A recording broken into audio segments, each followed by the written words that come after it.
El mito de Cristo se fue estructurando a partir de Pablo de Tarso y alcanzó su culminación entre los siglos IV y V, cuando en los concilios de Nicea, 325, Constantinopla, 381, Éfeso, 431, y Calcedonia, 451, los obispos se ocuparon de formular el símbolo de fe o credo y definir la naturaleza divina de Cristo.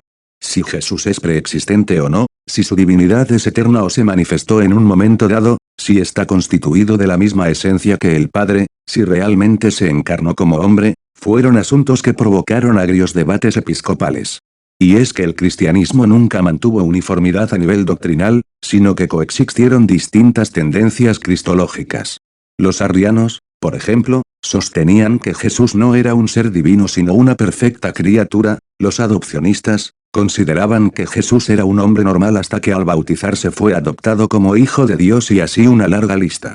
Finalmente, el concilio de Nicea estableció tras no pocos sobornos, traiciones y pugnas para desterrar las creencias arrianas, que Jesús es consustancial al Padre, unigénito, eterno, engendrado, no creado, se hizo hombre por obra del Espíritu Santo, resucitó al tercer día, subió al cielo y está sentado a la derecha de Dios Padre. Si alguien no lo aceptaba así era acusado de anatema. Sin embargo, la discusión se mantuvo durante varios concilios más, ya que la idea de la Trinidad, una adaptación de antiguas concepciones trinitarias egipcias, persas, resultaba bastante controvertida y no era fácil llegar a un consenso, al igual que sobre la maternidad divina de María proclamada en el concilio de Éfeso. Pero hasta Calcedonia, el arrianismo, el nestorianismo y el monofisismo no serían rechazados totalmente como herejías, tras quedar confirmada la fórmula de fe que ha perdurado hasta nuestros días, y que sostiene que en Jesús hay dos naturalezas divina y humana, pero una sola persona divina. Durante el siglo III, las religiones paganas aún seguían manteniendo su fuerza por todo el Imperio Romano. Y si se impuso el cristianismo fue gracias al apoyo que recibió del despiadado emperador Constantino a través del Edicto de Milán, en el año 313, sobre todo, al ser adoptado como religión de Estado por el emperador Teodosio, en el año 380. A partir de ese momento, el grupo cristiano imperante y mayoritario, de preferencia paulina, se encargó de luchar contra las ideas heréticas. Nacía así la Iglesia Católica con toda su maquinaria dogmática. Lo curioso es que algunas de esas ideas heréticas fueron consideradas ortodoxas en un principio, para luego más tarde, pasar al bando de las heterodoxas. Y viceversa, ideas heterodoxas que pasaron a ser aceptadas oficialmente. Había intereses en juego, y a veces mucho dinero. En aquellos primeros concilios hubo auténticas trifulcas por defender determinados dogmas, y más de un obispo fue golpeado y hasta asesinado.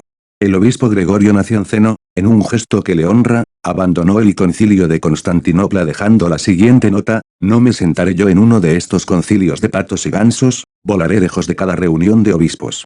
De los numerosos evangelios existentes, unos fueron considerados canónicos, mientras que otros fueron rechazados como apócrifos. Y algunos que fueron desechados al principio, luego fueron aceptados nuevamente. Hasta que llegó Ireneo, obispo de León, y eligió los 4 que hoy conocemos. Los evangelios apócrifos se contabilizan en torno a los 70. El evangelio es la columna de la iglesia está extendida por todo el mundo tiene 4 regiones, y conviene, por tanto, que haya también 4 evangelios, afirma el apologista. La verdad es que actualmente sigue sin haber consenso ideológico entre los cristianos, pues existen grupos de todo signo, defendiendo cada uno su propia verdad. Hoy se cuentan, como mínimo, unas 500 confesiones cristianas de cierta envergadura, explica el investigador Antonio Piñero. Parece empresa titánica e imposible luchar contra esa variedad, pues la diversidad polimorfia pertenece a la esencia del cristianismo. Sin embargo, es posible que todos los cristianismos coincidan en un error: aceptar la historicidad de Jesús. Hechos de los Apóstoles que componen el Nuevo Testamento, vemos el proceso de historización que sufre la figura de Jesús. Así pues, según mis indagaciones, el Jesús histórico se inventó a raíz del Cristo mítico. No al revés, como algunos eruditos han sostenido para poder fundamentar una presunta base real, por mínima que sea los llamados ebemeristas. Fue la historia humana la que se añadió alrededor de la divinidad, y no un ser humano al que se convirtió en divino, aseguraba Gerald Massey en The Historical Jesus and the Mythical Christ. El teólogo catalán Llogar y Pujol, que también ha analizado las fuentes mitológicas egipcias y su vínculo con el cristianismo, Sostiene que los evangelios fueron compuestos por eruditos sacerdotes judeo-egipcios del templo de Serapis en Saqqara, Egipto, tradujeron palabra por palabra textos egipcios. En un texto egipcio del año 1000 a.C. conocido como Oración del Ciego, ya se encuentran los precedentes del Padre Nuestro y de las bienaventuranzas que aparecen en los evangelios. ¿Casualidad o plagio? La realidad es que los evangelios elaborados en una fecha más tardía de la que se admite oficialmente carecen de originalidad. Del hombre, dios Mitra, originario de la religión persa, también se tomaron numerosos elementos para recrear la biografía de Jesús, como la fecha de su nacimiento, el 25 de diciembre, o el número de sus discípulos, 12. Sorprende la frase pronunciada por Mitra y que tan familiar resulta para los cristianos: quien no coma de mi cuerpo ni beba de mi sangre, haciéndose uno conmigo y yo con él, no se salvará. La teofagia, comerse a Dios, era una alegoría muy común en todas esas antiguas doctrinas mistéricas. Consultando las fuentes. Los elementos que configuran la vida de Jesús: nacimiento de una madre virgen, milagros, muerte redentora, resurrección y ascensión a los cielos están presentes en los relatos míticos de otros hombres, dioses y héroes que formaron parte del mundo antiguo como Osiris, Mitra, Attis, Apolo, Dioniso, Adonis. El personaje de Jesús está en realidad basado en estos mitos. Y héroes mucho más antiguos, sostiene la arqueóloga Dorothy Murdoch. Luego, los apologistas cristianos se encargarían de convertir en historia lo que para algunos no era más que una leyenda. Y le dieron carácter de textos sagrados, atribuyéndolos a supuestos discípulos de Jesús. Comienza así la verdadera confabulación cristiana. De hecho, puede observarse perfectamente cómo se va reconstruyendo su biografía desde las epístolas de Pablo, que a pesar de estar escritas en un periodo más próximo a la época en que supuestamente vivió Jesús, no aportan nada sobre su nacimiento, enseñanzas y pasión, centrándose exclusivamente en el Cristo crucificado y resucitado, hasta el último evangelio, el de Juan, que ofrece numerosos elementos biográficos y milagrosos. Por tanto, de los textos más antiguos a los más modernos incluyéndolos, recordemos asimismo que en el lugar donde se erigió la Basílica de San Pedro del Vaticano, antes existió un santuario del dios Mitra. El cristianismo absorbía así a un gran competidor que le duró hasta el siglo IV. Dioniso, deidad griega que fue considerado salvador e hijo de Dios, resucitó al tercer día y ascendió a los cielos.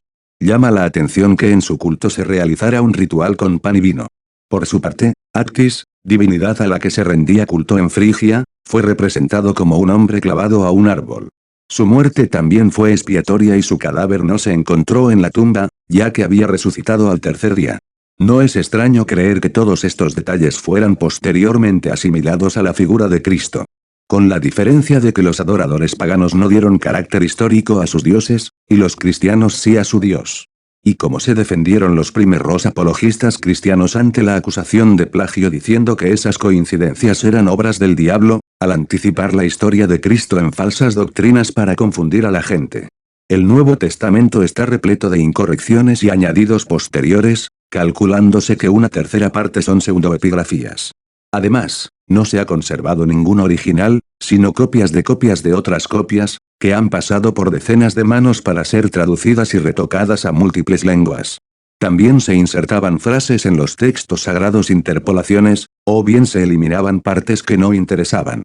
Está más que comprobado que los pasajes que comprenden desde Mac. 16, 9, hasta el final, concernientes a las apariciones tras la resurrección y la ascensión, están modificados, ya que fueron agregados con posterioridad. Y serias dudas existen también sobre el pasaje, Mt 16, 18, yo te digo que tú eres Pedro y sobre esta piedra edificaré mi iglesia y las puertas del infierno no prevalecerán contra ella, puesto que durante los 3 primeros siglos de nuestra era no ejerció influencia. Fueron una interpolación tardía estas extrañas palabras que en absoluto encajan en la predicación de un Mesías que anunció el inminente fin de los tiempos y que no aparecen citadas en el primer evangelio. Es muy probable. Su añadido guardaría una intención obvia, probar que el papado fue instituido por Jesús. Por otro lado, los 4 evangelios cuyos autores en ningún momento fueron testigos de los hechos caen en profundos errores y contradicciones. No hay verosimilitud alguna. Son incapaces de ponerse de acuerdo en la genealogía de Jesús, en la fecha y lugar de su nacimiento, en el tiempo que duró su ministerio público, en los testigos de la crucifixión, en el número de personas que le presenciaron resucitado, y en el día y lugar en que ascendió a los cielos. Tampoco existe constancia de la existencia de Nazaret en tiempos de Jesús, sino siglos más tarde. Y mucho menos que Herodes se entretuviera asesinando niños. Las interpolaciones también se realizaban sobre obras históricas, con el fin de dar credibilidad a la historicidad de Jesús. Eusebio de Cesarea incluso difundió una carta presuntamente escrita por Jesús a Abgaro, rey de Odesa. El falso texto lo publicó en su Historia Ecclesiae, una obra escrita a principios del siglo IV que hoy goza de muy poca fiabilidad, aunque durante mucho tiempo fue consulta obligada para los historiadores. Precisamente, Eusebio es acusado de ser el falsificador que introdujo las dos interpolaciones en la obra Antigüedades Judías, del historiador judío del siglo I Flavio Josefo, tan citada por muchos como una de las principales referencias no bíblicas sobre Jesús. El párrafo principal dice así: por este tiempo vivió Jesús, un hombre excepcional, ya que fue un hacedor de milagros portentosos y un maestro para los hombres que reciben la verdad con gozo. Atrajo a muchos judíos y a muchos gentiles además. Este era el Cristo. Desde entonces hasta nuestros días, continúa el linaje de los que por su causa reciben el nombre de cristianos. Dicho texto, conocido como Testimonium Flavianum por los especialistas, no tiene la menor consistencia. Es claramente apologético. El escritor judío no hubiese hablado de Jesús en esos términos elogiosos y no sigue la línea del resto de la obra. Una indecente falsificación, y muy estúpida, además, en palabras del obispo inglés del siglo VIII William Warburton.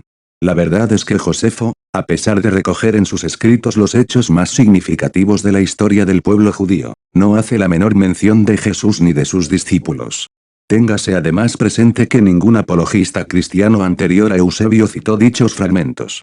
Lo cierto es que ninguno de los antiguos padres de la Iglesia hace mención de esta supuesta cita de Josefo que, de haberla conocido, la hubieran citado de mil amores en su lucha contra los judíos, afirma el reputado filólogo y teólogo alemán Karl-Heinz Dessner.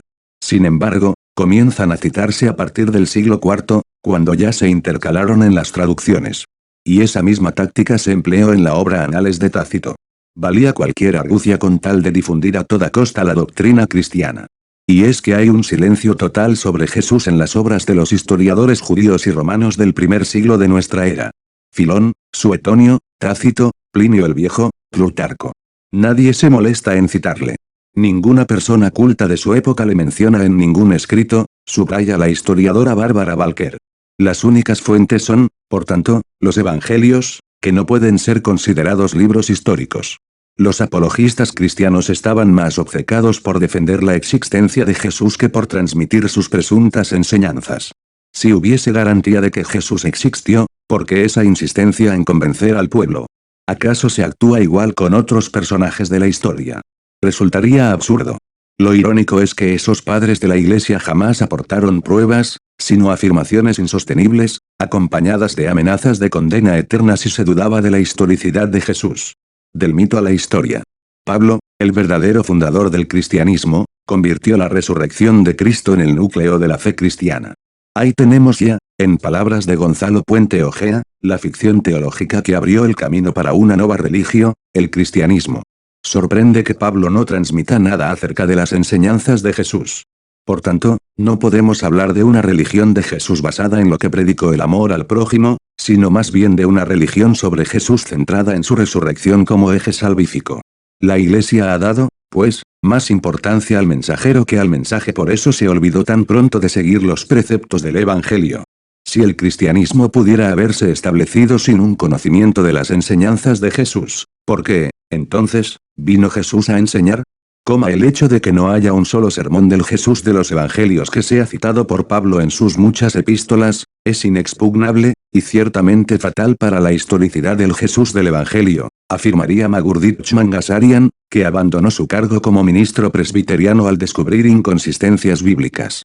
En Pablo se aprecia la huella de la gnosis, presente en algunas de sus epístolas en las que no aparece el Jesús histórico por ningún lado, y también el pensamiento platónico, con su idea del alma inmortal.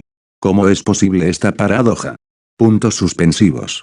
Solo hay una respuesta: admitir que entre esas epístolas algunas no son de su autoría, sino elaboradas posteriormente por ciertos apologistas. En dichos textos, Pablo se refiere a un Cristo místico, perteneciente a una realidad espiritual que se encuentra dentro de nosotros mismos. Estoy crucificado con Cristo, y ya no vivo yo, Pues es Cristo el que vive en mí, Gal. 2,19-20. Lo mítico fue transformado gradualmente, por arte de la falacia teológica, en histórico. Así, la interpretación literalista se impuso de forma drástica cuando el cristianismo se convirtió en la religión oficial del imperio y luchó de manera implacable contra aquellos que se oponían a la ortodoxia. Se iniciaba un periodo oscuro de superstición e incultura. El gnosticismo del griego gnosis, que significa conocimiento, sistema filosófico místico sobre el que se fundamentaron las doctrinas mistéricas y según el cual el contacto con la divinidad puede alcanzarse a través de la vía interior, era una herejía. Grandes bibliotecas repletas de textos gnósticos y numerosos templos paganos fueron saqueados y quemados. La eminente filósofa pagana y científica Hipatia de Alejandría sería cruelmente asesinada por un grupo de fanáticos cristianos, obedeciendo órdenes del obispo Cirilo. La Iglesia comenzaba a cosechar poder y riquezas, distanciándose cada vez más de aquel espíritu humilde de las primeras comunidades cristianas, que pretendían seguir las enseñanzas del Jesús de los Evangelios. El bienaventurados los pobres se convirtió en bienaventurados los pobres de espíritu. El cristianismo, que fue la religión de una comunidad de hermanos iguales, sin jerarquía y burocracia, se convierte en iglesia, en reflejo de la monarquía absolutista del Imperio Romano, afirma Erich Fromm. La Iglesia, en su afán por perpetuar su dominio, solo quería ignorantes entre sus feligreses para persuadirles fácilmente y grandes eruditos en su jerarquía apostólica para velar por la tradición eclesiástica. Una jerarquía, por cierto, que se creía sucesora directa de los discípulos de Jesús. Y que no soportaba a sabios ni a filósofos que tendían a cuestionar los fundamentos de la fe o tenían una visión metafísica alejada de la teología cristiana. El filósofo pagano Celso, refiriéndose a los cristianos, afirma, siempre están repitiendo, no examines. Solo cree, y tu fe te hará bendito. La sabiduría es una cosa mala en la vida, es preferible la necedad. Celso demuestra un gran conocimiento de la religión cristiana, siendo sus críticas muy fundamentadas, citando numerosas fuentes, examinando las contradicciones bíblicas y mencionando las sospechosas coincidencias con las doctrinas mistéricas, así como el plagio y deformación que hacen los apologistas de las enseñanzas griegas y del judaísmo. Su opinión sobre el episodio de la resurrección de Cristo no puede ser más tajante, pero lo que se debe examinar es si alguno, verdaderamente muerto, ha resucitado con su propio cuerpo. Como estando vivo no pudo socorrerse a sí mismo, pero después de muerto resucita y muestra las señales de su suplicio, como habían sido taladradas las manos. ¿Y quién vio todo esto? Una mujer exaltada, como ustedes dicen, y algún otro del mismo grupo de hechiceros. Celso considera indigno que el Hijo de Dios muriese de esa manera y que al resucitar se apareciera de forma extraña a unos cuantos discípulos suyos, tan poco fiables en sus testimonios. Si Jesús quería mostrar su poder divino, debiera haberse mostrado a los que lo insultaron, al juez que lo condenó y a todo el mundo en absoluto, opina el filósofo, quien niega la existencia de Cristo igual que la de los dioses paganos. Porfirio, filósofo neoplatónico, también es rotundo en su obra contra los cristianos, de la que solo se conservan unos pocos fragmentos. Los evangelistas son inventores, no historiadores de los acontecimientos realizados en torno a Jesús. Cada uno de ellos escribió no en armonía, sino en desacuerdo, especialmente en lo que se refiere al relato de la pasión. Cuando a lo mítico le damos carácter histórico, le estamos arrancando su verdadero valor simbólico. Y eso ha ocurrido con la figura de Cristo, tan manipulada a lo largo de la historia eclesiástica. Su naturaleza arquetípica e imperecedera está fielmente reflejada en los manuscritos gnósticos de Nag Hammadi descubiertos en 1945, que nos han llegado intactos y que relatan el auténtico significado oculto del cristianismo primitivo, muy alejado de la ortodoxia religiosa impuesta con posterioridad por la Iglesia. Estudiando esos manuscritos, y comparándolos con los textos sagrados oficiales, vemos lo lejos que se llegó para urdir lo que a mi parecer es el gran fraude de la historicidad de Cristo. La infamia de los conspiradores eclesiásticos actuando como depositarios de una presunta verdad revelada y como guardianes de una determinada dogmática doctrinal, hizo que la perseguida tradición gnóstica cuyo pilar era la búsqueda interior para acceder al conocimiento de lo supraterrenal degenerase en una falsa fe, administrada siempre bajo un férreo control teocrático, y que hoy siguen compartiendo millones de personas. ¿No es ya momento de tomar conciencia de que todo pudo haber sido un elaborado engaño? Jesucristo nunca existió, ni tampoco los apóstoles. Los cristianos jamás fueron perseguidos y martirizados por los romanos, Principalmente porque no hubo un solo cristiano sobre la faz de la tierra hasta el siglo IV, cuando el emperador Constantino crea desde cero una religión monoteísta sobre la que cimentar su ambición. La ambiciosa y delirante idea parte de Lactancio, un maestro de retórica convencido de que la supervivencia del imperio dependía de la sumisión de los romanos a un dios único. No se trata del argumento de una novela, aunque esté novelada, sino de la conclusión del escritor Fernando Conde Torrents tras 23 años de minucioso estudio de los llamados textos sagrados y que expone en su controvertido libro Año 303, Inventan el cristianismo, Alfa Andrómeda. La tesis de la inexistencia histórica de Jesús no es nueva, ha sido defendida antes por Robert Price Ollogar y Pujol, pero Conde ha llegado por un camino inédito, comparando los textos originales en griego, idioma que tuvo que aprender para llevar a cabo la investigación, y detectando que no hubo 4 evangelistas sino 2 autores, Lactancio y Eusebio de Cesarea, que escribieron la falsificación entre los años 303 y 320 de nuestra era. De estar en lo cierto la hipótesis de Fernando Conde, estaríamos sin duda ante el mayor faque de todos los tiempos. Fernando atendió la llamada de Strambotic desde su hogar en la muy católica Navarra. Ayer nos despertamos con la noticia de que Defensa había ordenado a los cuarteles poner la bandera a media asta por la muerte de Jesucristo. Esto está sucediendo en 2017. La sociedad sigue estando muy condicionada por la religión católica, el 100%, incluso los que se denominan ateos o agnósticos, entre otras cosas porque sus hijos se educan donde se educan y con las consecuencias fatales de este fraude. Yo le llamo el viejo paradigma, un paradigma que habrá que superar. Los llamados miticistas, como Robert Price, comparan a Jesucristo con Superman. Celebrar el nacimiento de Jesucristo sería el equivalente de celebrar el de Superman. O el de Batman, o el de Indiana Jones, claro. En literatura no cuesta nada inventar. El papiro lo aguanta todo. Porque no se ha desmantelado esta enorme falsificación en 1700 años. Porque las altas esferas, y ahí incluyo al gobierno actual, forman un bloque que está ligado a la jerarquía eclesiástica y, claro, lo que la jerarquía intenta por todos los medios es actualizar esta falsificación y hacer creer que sigue estando vigente. Llevada a sus últimas consecuencias, un libro como el suyo, que demuestra la falsedad del cristianismo, debería implicar el desmantelamiento de toda la gigantesca estructura creada en torno a la figura de Cristo. Efectivamente, si la sociedad asume que Jesucristo no existió, ni ningún apóstol, ni hubo mártires, se producirá eso que tú dices, pero eso es solo el paso previo. Lo importante es que recuperemos la doctrina auténtica que existía antes de que aquellos 3 sinvergüenzas Lactancio, Constantino y Teodosio la sepultaran con el cristianismo. No basta con eliminar algo negativo, tenemos que recuperar lo positivo que se nos robó. ¿A qué se refiere? Al helenismo que había en Grecia antes de Constantino.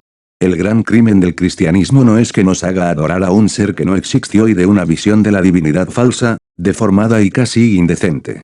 Los mejores hombres de la humanidad hasta entonces, que habían nacido en ese paraíso para el pensamiento libre que fue Grecia, habían encontrado el motivo de la existencia, la razón de ser, la forma de evolucionar y de crecer, y lo exponían en escuelas de sabiduría, de las que en Atenas había 3, además de en Alejandría o Nicópolis. Esa doctrina que resiste la crítica del hombre del siglo XXI, porque la verdad con mayúsculas no puede ser rebatida, fue sepultada por los cristianos, cerraron las escuelas, quemaron los libros y nos dejaron ignorantes. A cambio, nos dieron una doctrina majadera y en eso estamos, 52 generaciones después, carentes de herramientas para la vida. Espero que Occidente sea capaz de decir no solo esto es falso sino también esto es auténtico y recupere lo que perdió con Constantino y compañía. La victoria del dogma sobre la razón. Punto. Y de la victoria del fanatismo y la intolerancia sobre la ciencia, la inteligencia y la evolución, que era lo que pretendía Sócrates, y otros antes que él, empezando con Pitágoras en el 500 a.C. Entre esa fecha y el 300 d.C. Ese pensamiento fue progresando y llegó incluso a impregnar a los emperadores filósofos, los antoninos, lo que sería el equivalente a que un hombre sabio estuviera hoy en la Casa Blanca. Era realmente necesario inventar una religión que unificara el Imperio Romano para evitar su desmembramiento? En absoluto. Hay que darse cuenta que, durante 1700 años, nos han vendido una imagen de la historia que es la que convenía a la falsificación, y por ello se ha ensalzado por las nubes a Constantino. Fue su antecesor, Diocleciano, el que verdaderamente solucionó el problema que tenía el Imperio Romano de inestabilidad. Porque entonces ese afán por conseguir un dios único para los romanos La continuidad ya estaba conseguida, pero de ninguna manera era necesaria una unión porque Roma había sido tolerante con todos los dioses de los países conquistados, y ahí está el panteón para demostrarlo. Lo que pasa es que a Lactancio se le metió en la cabeza que el dios único estaba enfadado con los romanos por permitir la adoración de dioses falsos, según él. Este supuesto enfado iba a desencadenar el fin del mundo y, para evitarlo, había que poner en marcha una religión en honor al dios único e implantarla en todo el imperio. Eso fue lo que intentó vender a Diocleciano, que no le hizo ni caso, y le acabó vendiendo a Constantino. Más que un ingenuo que se deja embaucar por Lactancio, Constantino parece un pragmático, que ve en esa religión la manera de conseguir el poder absoluto. Efectivamente, es un pragmático. Él iba a lo suyo y pasaba por encima de todo, incluso de su palabra. El cristianismo no hacía ninguna falta, más bien al contrario. Posiblemente, el cristianismo ayudó a debilitar el imperio romano, en tanto dividió a la población en dos, generando pequeñas guerras civiles locales en algunos lugares de Oriente, los nicenos, que no eran tolerantes, contra los no nicenos. ¿Quiénes son los nicenos? Los seguidores de Lactancio, los partidarios de que Jesús era hijo de Dios. Los arrianos, seguidores de Eusebio, consideraban que Jesucristo era un maestro de sabiduría más. Desgraciadamente, estos últimos perdieron la batalla final y fueron borrados de la historia. Los nicenos practicaban la intolerancia más obtusa, así que su victoria derivó en que el cristianismo resultante fuera intolerante, quemar los bosques sagrados, derribar los templos y matar a quien no fuese cristiano niceno. Algo parecido a lo que hace hoy el Estado Islámico. Esto deriva de la mentalidad medieval. Si una etnia tiene mentalidad medieval, sucede. La convicción de estar en posesión de la verdad es una exteriorización del fanatismo que tenía Lactancio y que impregnó todo cristianismo. Los reyes no deben estar a meterse con lo que sucede en la cabeza de sus súbditos. Crear una religión desde cero parece muy ambicioso. Y lo es, lo que pasa es que en aquel entonces se podía hacer. El cristianismo es la única religión monoteísta que se ha inventado desde cero, porque los judíos tenían unos textos primitivos que recuperaron cuando estaban en cautividad en Babilonia, porque su continuidad como pueblo peligraba. El Islam no digamos, ahí no hay nada que inventar, pusieron la doctrina que les pareció más conveniente. Pero el cristianismo es la única religión que, con una cara dura impresionante, se ha inventado toda la película. Pero con la habilidad para basarse en el judaísmo, porque ya tenían los cimientos del Antiguo Testamento. En Roma estaban muy mal vistas las nuevas religiones.